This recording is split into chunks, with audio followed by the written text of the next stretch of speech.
அப்போ எவ்வளோ percentage of expenditure increase ஆகிருக்கு நான் கண்டுபிடிக்கணும். இஸ் ஈக்குவல் டு ருபீஸ் புது எக்ஸ்பெண்டிச்சர் எவ்வளோ 110.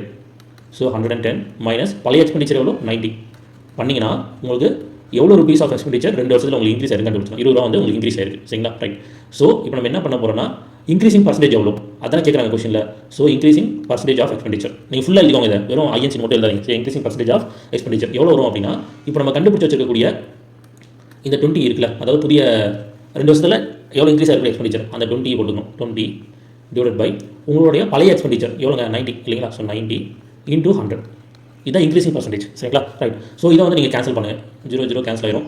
ஸோ போட்டிங்கன்னா உங்களுக்கு எவ்வளோ கிடைக்குது 200 2 into 100 200 இல்லையா? ஸோ 200 டிவைட் பை 9 வரும். ஸோ இது ஃபர்தராக நீங்கள் டிவைட் பண்ணலாம். ஸோ டிவைட் பண்ணிங்கன்னா உங்களுக்கு 22 2/9% அப்படின்னு வரும். ஸோ இந்த 22 2/9% தான் நமக்கான ஆன்சர்.